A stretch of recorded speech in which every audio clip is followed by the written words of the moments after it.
बचोस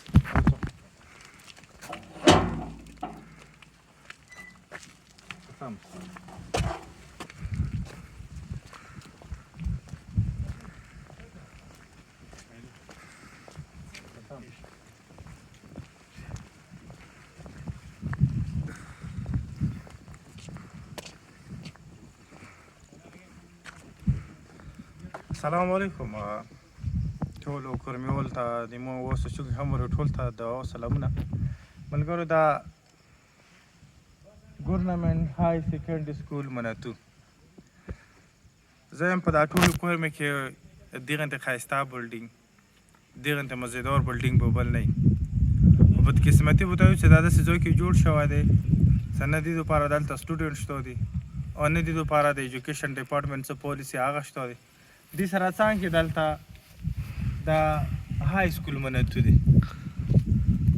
د دغه هم استادانو کمای دی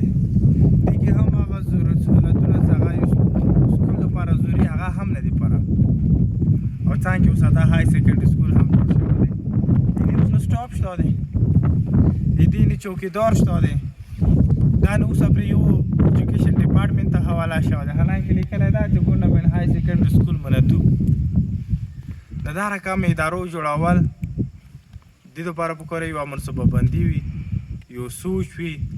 د علاقې حولو سره د علاقې آبادي سره د یو شای چې یو ځای کې امپلیمنټ کېږي پکار هغه دپاره دا سوچ وشي چې دې جوړول مستقبل کې دا علاقې ته څومره پیدا ورکړي او آیا دا کامیاب دی که نه په دې موضوع کې بحث کرتا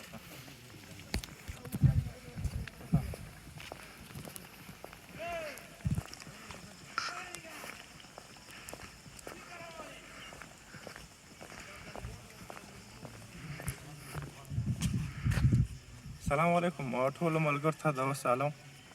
ملګرو دا تاسو بیا چې دا ګورنمنت های سیکنډري سکول منتو دا په نامې باندې های سیکنډري دی خو دا سټاپ نه لري دا په نامې باندې های سیکنډري سکول دی خو دا سټوډنټ نه لري دا په نامې باندې های سیکنډري سکول منتو دی خو دا د ایجوکیشن ډپارټمنټ ایکسپټ کوي نه دې رجسټریشن د ایجوکیشن ډپارټمنټ سره نشته دی دا یو بلډینګ دی یو ښایسته بلډینګ دی خو دا چوکیدار نه لري دا چښتان نه لري دا د پوښتنې والا سړی نه لري دا چې کوم مقصد لپاره جوړ دی نامې نه معلومیږي چې دا یوه تعلیمي اداره پکار دی خو دا یوه تعلیمي اداره نه دی دلته صرف او صرف فنډ استعمال کړلی شوی دی اوس هغه فنډ نه دغه علاقې ته ښه شته یا نشته دی خو څه دا چا جوړ کړی دی کوم ټیکادار جوړ کړی دی چا هم جوړ کړی هغو به ضرور وکړي ګټه کړي هغو به ضرور وکړي پیسې ګټلې وي خو که چېرې دا د علاقې د فایدې دپاره جوړ وي نو دا په کار دا وای چې دا داسې ځای کې جوړ وای چې هلته د آبادي سره سره د سټاپ سره سره د علاقې ته هم لیدلی وای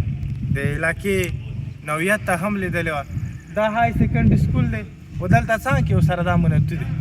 دا منتو های سکول دی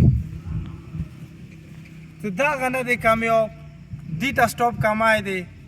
دې کې د سټوډنټ ته هر یو هغه فیسیلیټیز هغه ضروري هغه ورته نشته دی نه های سیکنډري سکول جوړول څه ضرورت ہو میں کور کمانڈر پشاور سے اپیل کرتا ہوں کہ کرم میں ایسے پروجیکٹ ہوئے ہیں جس پر کروڑوں روپے خرچ ہوئے ہیں لیکن اس کا ایک ٹکا بھی پیدا علاقے کے لوگوں کے لیے یا علاقے کے عوام کے لیے ایک ٹکی کا فائدہ بھی نہیں ملا آپ دیکھ سکتے ہیں یہاں کروڑوں روپے یہاں استعمال ہوا ہے لیکن نہ اس کے کوئی چوکیدار ہے نہ ادھر اسٹوڈنٹ ہے نہ ادھر استاذ ہے ادھر کچھ بھی نہیں ہے اس کے لیے سمپل ادھر گرلس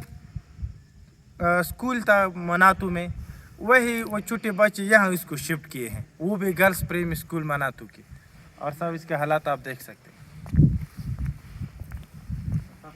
ہیں